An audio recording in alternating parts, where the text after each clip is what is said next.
I'm currently in the station with Cleotrapa at the moment. Say what's up. What's up, y'all? We're about to get into a little interview here on WKCR from New York, WKCR HD. Once again, you're tuned in to WKCR from New York's Wu Night, the end of our 24-hour Wu-Tang broadcast in dedication to ODB's, or what would be ODB's 55th birthday.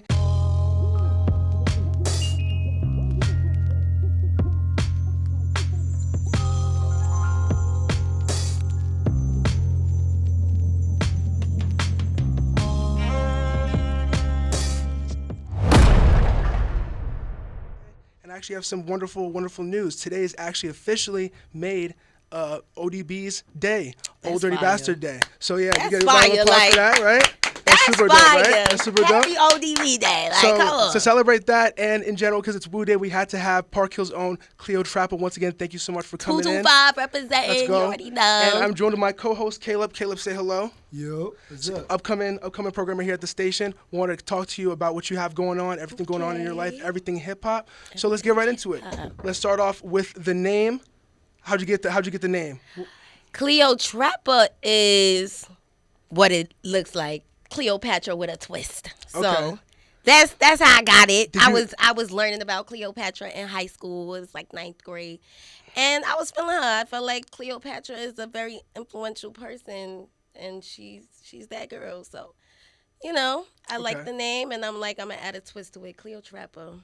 Okay. Was that your first, rap name, or did you have a name before that? No, that was the first one. Yeah, that was me. That was even before I started rapping for real. Like, I was just calling myself Cleotrapa. Okay. And then can you tell us a bit about your music background and how you got into music? What's your first memory of music, actually? My first memory of music, I remember, what grade was I in? It was like 6th or 7th grade, right? And I wrote freestyle to...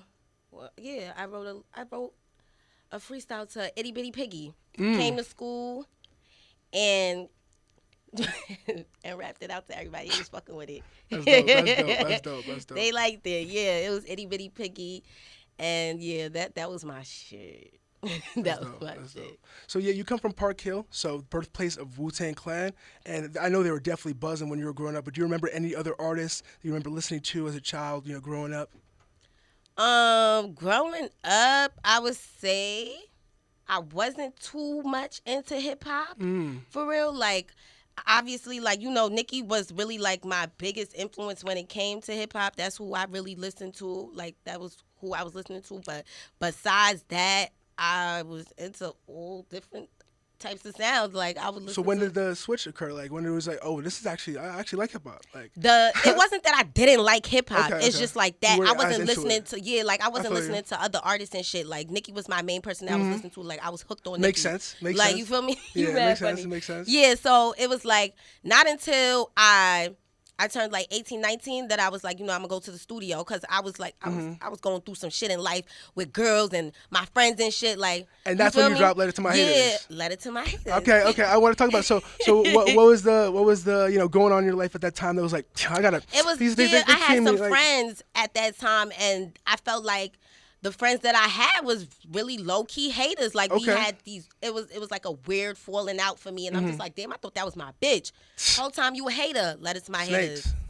And that's how that started. And that's dope. From there, I'm like, yeah, I really fuck with this music shit. Like, I could really be in the studio writing. Like, feel me? Because even though I wrote that rapping shit when I was younger, it was like, I'm thinking that's just some shit I'm just playing around. Like, you get me? But even before that, like, before I wrote that Itty Bitty Piggy rap, I even had, like, a girls group in elementary school. We called it the Pinkies. Oh, that's fine. Oh my God, you I love little them. shows and still my stuff? girls. We would have like we would like step. We had Oh, you were dance. a step team? You were a step team? Yeah, it was a step team. Okay, dance, that makes sense. And we would even that's like fine. do music a little bit. Like, it was the Pinkies. That's dope. Was it just people that you met at school, or? Yeah, it was my friends from school. It was a group of us. It was like 4 of us. We really just loved dancing and shit. We was just in our bag. That's dope. So I know as a growing up, your mom wanted you to become a nurse. You wanted to go to school for nursing. When would you break it to her like, nah, Mom, I'm gonna be a rapper. Like, I want to do something other than that. Yeah, it was college. So I already went through like high school and shit, doing like this nursing program and stuff, and I graduated with my CNA and stuff. So once I graduated, I was going to I started working at a nursing home, and working at a nursing home and going to school, going to college and stuff to get my nursing degree. So as I was like doing that, like even though I enjoyed like, you know, helping older people and stuff, I'm like, damn, I cannot see myself doing this for the rest of my life. Because I seen like, I was the youngest person there at the time. Exactly. So all the other people, all the other workers and stuff, they were like, you know, they were older than me. And I'm just like, damn, I don't want to be like you and you're bitter. I don't want to be bitter and old like you at this nursing home. That's no shade. Because, you know, this you can work somewhere and not give out that energy, but people just happen to be giving out that energy where I was working at. And I'm just like, yeah, I don't see myself doing this for too long. No. And school, with nursing in school, I'm just like, chemistry was hard as shit. Chemistry was mad hard for me. So once I really got into college and really realized, like, okay, yeah, you don't really want to do this, girl. You don't really want to do this.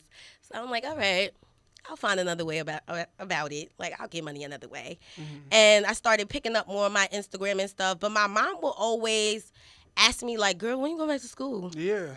When you going back to school? I'm just like, you're Nigerian, right? Yeah. So I know she was on that ass. Yeah, she was on me about school. She's like, when you going back to school? Exactly. It's not till she just seen me, like, just about ready to just move out now. Like, like it just picked up. I don't know. It came out of nowhere. And I turned my following into a source of income. You know, it's just I looked at them like customers. Mm-hmm. So once I looked at them like customers, I already knew it was up. Like, you get me? So that's basically what happened. And once she seen that the money was flowing in and I already knew how to go about things, she laid off of that. She did. That's dope. She laid off of that completely. I haven't heard about that since I heard about it. That's fine. That's fine. And I've recently found out, or in my research, I saw that you're actually voted 9th best Nigerian rapper of all time on Famous Birthdays. So that you can tell your mom that, bring that home to the crib for that one. So that's a nice little... Oh, I barely. And climbing up. Exactly, so watch you climbing this, up. Though. Watch that. 9, watch 1, number 1. Ooh, 5, too far. Excited. But anyways, you're currently based in Atlanta. So how does the music scene... No, I'm not based in Atlanta anymore. I moved out of Atlanta in April. Okay. Now I'm in New York now. Full time. All right, yeah. Dope. I was in Atlanta for 3 years though, so I did my ones out there. It was a great experience. The people there, that Southern hospitality, all of that, that's real, that's legit, that's not just talk. They is teamwork out there. Like that's like where the black community is really striving. And then you think about what the South used to be versus how it is now. It's just beautiful to see, like turned that around for real. And I'm just like, I'm so glad I got to experience that, you know? How does it differ, you know, your experience there versus being back in New York? Well, right now, I would say I just got back, so it's like I can't really say too much. But before I had left, you know, a lot of people get this vibe, too, from New York that it's just like every man for themselves. I won't say it's giving that right now. I don't feel that every man for themselves stuff. I would say maybe because I'm more established now. So, you know, people want to fuck with you more. But when you coming up, it's a little difficult. You feel me? It's a little more difficult. But that, I would say, that's the difference between New York and Atlanta. Atlanta's more like, people will fuck with you no matter what, for real. As long as you show, like, you showing them, like, you know, like, that they could. Is that in general, or you mean just in the music industry or the music scene? I feel in general. Yeah, in general. I'm talking about music, but I feel like in general, yeah, because people are just so much nicer out there. People are just so much nicer. For sure. Going off of that, getting to your music creation and how you create your music, what's your favorite time to, you know, hop in the studio? Do you usually go to the studio, or is another place you like to record? I like to write. I like to really... Okay, we got a writer. Awesome. I like to write, like, at home, just, like, listen to beats and stuff. Like, before I even go to the studio, I like to write. But what will really put me in that zone is, like, it really depends on, like, what's going on around me at the time and stuff. But I definitely like to write and then go to the studio. That's, like, perfection to me. I can get in there. And even if I don't finish a song, I know that once I start it, I can go to the studio and really wrap it up. Like, yeah. What do you do when you have, you know, writer's block? Or if you do get writer's block at all? Everybody gets writer's block. I would say when I get writer's block, I listen to other rappers. Yeah, I listen to other rappers for real, like, and get their vibe and stuff. Like, yeah, okay, we can talk about that. Okay, that's something we can talk about. but never give a copy though. Never give a copy. Always original. That's dope. Is there any artist that you're like, oh, this vibe helps me be more creative, like just inspirational, or just puts you in that zone to write better? Of course, Nicki. Of course, Nicki. I love her.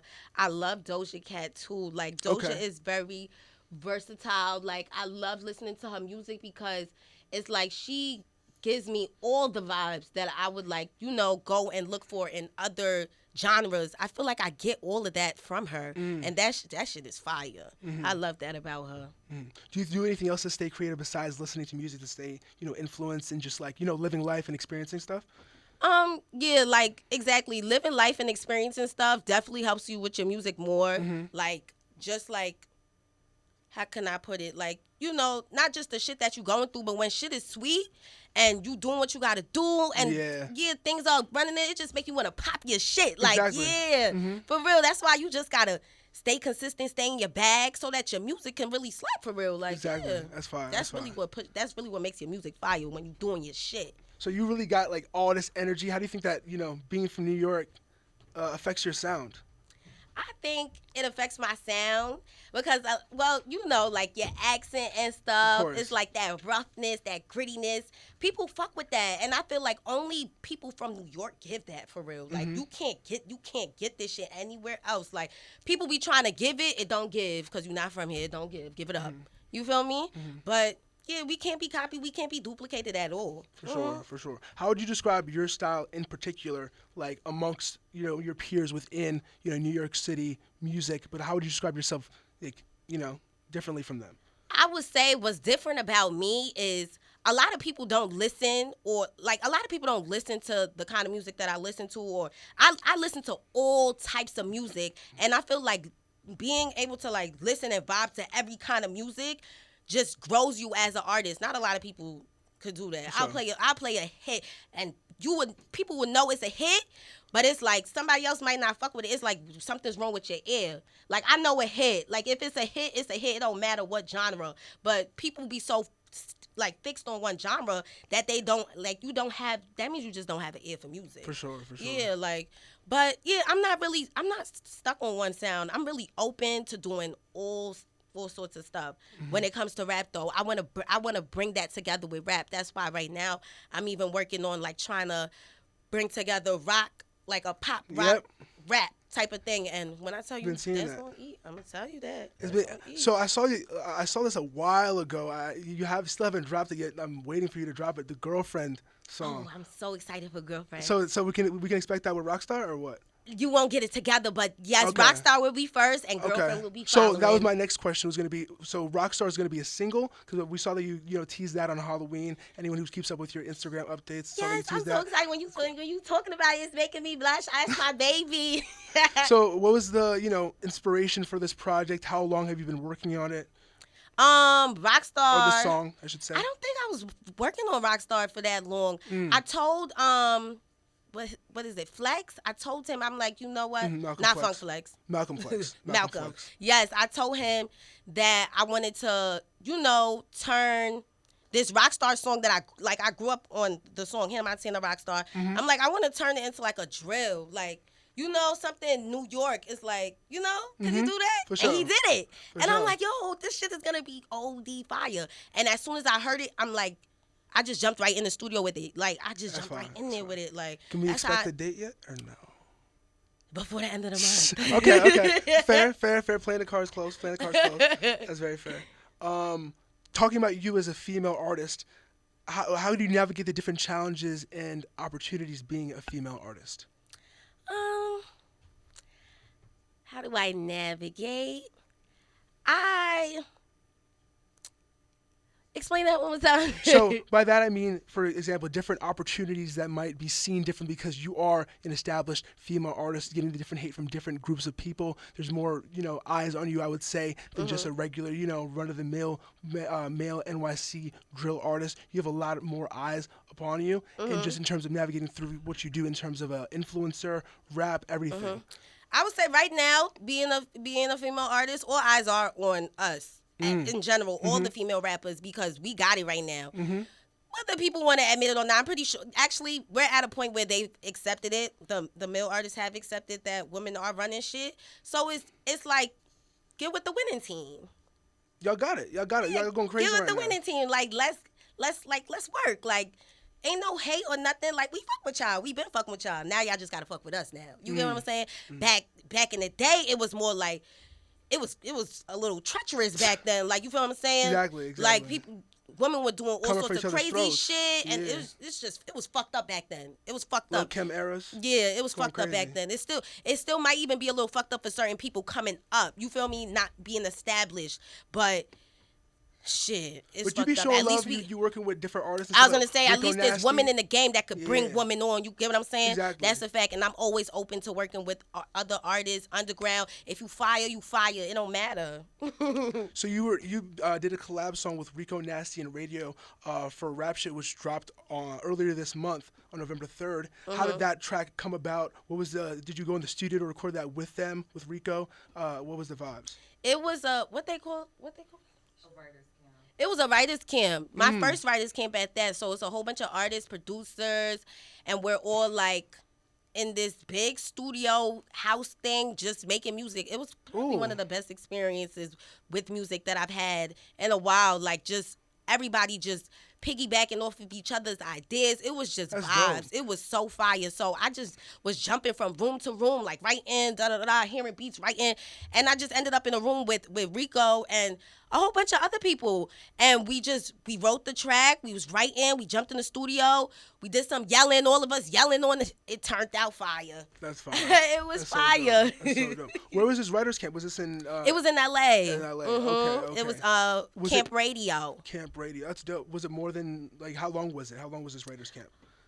It was like a couple days, and each day was like all day. But I was already working while I was out there, so I was coming for a couple of hours and stuff. But it was an all day thing for some people. They was in there just working, and I love that because when you could be in the studio all day, you know you got it. Like being there all day, you gonna make a few songs. You gonna make a few songs. That's dope. Being the artist that you are, you mix your social media presence with your fan base that you have for music. How did you develop your style of communicating with your fan base and promoting your music and what you have going on? I'm sorry. I'm like, go again. What you said? So you have a good way of mixing your fan base that you have online. You've been an influencer for a while, and also your rap fan base that you get, the people that like seeing what you're doing rap wise, and you promote all this on TikTok and various social media accounts. How did you get to this point where oh, I'm gonna post this at this time, and like how did you get the style of Well, promotion? I've been making videos for so long that I know my audience already and stuff. I know the algorithm and what they like to see. So certain stuff I'll bring together. Like I know people like this kind of video. I'll do like the videos and stuff with my music. I remember I'd slow down on dropping music, but I remember when I was dropping a lot, I would do videos and stuff and have my music playing in the background. Or I would make a skit and add my music into it. Like it'll be stuff like that, and people will fuck with That's it. how I saw the What's that girlfriend. song? That's how I saw the girlfriend video. I Yeah. was like, this is a fire song. This is dope. Thank you. This is too far. Earlier this year, you and Ice Spice made an appearance on the #1 black streamer in the world, Kai Cenat's live stream, and the video of you guys has accumulated Earlier over this year? No, that or was last year. year, or end of last year. Yeah. Last year. My apologies. I'm like, wait. And this accumulated a whole bunch of views, millions of views across TikTok and a whole bunch of social media accounts. How has your social media, presence changed, or the way you approach, showcasing different things on social media since then? Oh, nothing has changed when it comes. I don't change nothing for nobody. Nothing has changed. Same me, same posting, same thing. I post the same thing. I do the same thing. Just pushing my music harder, doing what I gotta do as an artist. Dope. That's dope. How did you guys even link up? Like, how was that? Oh, we met at the awards at the the BET Awards. Okay. And we was already following each other and stuff. I was already fucking with her music before she had dropped her viral song. So I was already supporting her from the very, very jump. That's Not a dope. bandwagon bitch. I saw her on Instagram, and I'm like, this bitch is mad pretty. And then I seen that she was about to drop that song. I'm like, bitch, drop that song. That's what's up. And then we just happened to see each other at the BET Awards. And we exchanged numbers at like a after party club thing. And then she texted me, like, come with me to this podcast. I'm like, okay. That's fine. And the rest is history. That's dope. girl. That's dope. That's dope. Doing your own thing as well, you've received a whole bunch of different, recognition from major black entrepreneurs and artists, SZA, Telfar Clemens. How's that been? That's been amazing for real. Of course. That SZA video was so funny. That was very funny. The what? The SZA video? Yeah, when she was SZA, that was very funny. I like that. I love SZA. She's such a sweetheart, and she always supported my music. Telfar too. Mm-hmm. Like, they've always supported my music, and even like there was a time where when I was like slowing down on my music stuff, SZA really like pushed me for real to drop more. She's like, girl, like, that song is fire, drop it. Like, she'll tell me to send her some of my music and all of that. Like, she was really, really supportive. So I will always love her for that. And I love Telfar too. He always supported me. He put me on to the whole Telfar thing. He brought me on to do Telfar TV, send me drip, like, and everything. I just love supporting the black community. And I love when they support me back. That's what's up. How do you balance the need for, to do everything you have to do, from filming to, keeping your influencing base up, like the different followers and stuff, keeping that up, and also dropping music and whatnot? How do you keep to date on all of this, balance your life with your relationships, everything else going on? Well, when it comes to the music and all of that all like comes together. All of that comes together, especially with social media, the partnership deals that I do, everything. It all comes together. That all grows my following. All the content behind it is just, that's all one. But did you say something about my relationships and like just your familiar relationships, everyday life? Just everything, balancing your relationships with what you have going on in terms of work.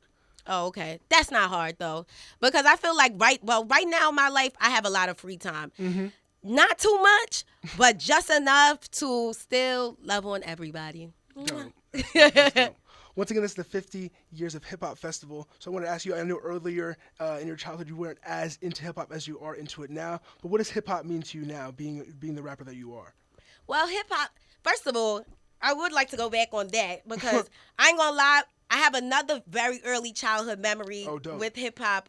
I remember I used to have Brandy. I used to have the when Brandy, this was around like her solo album.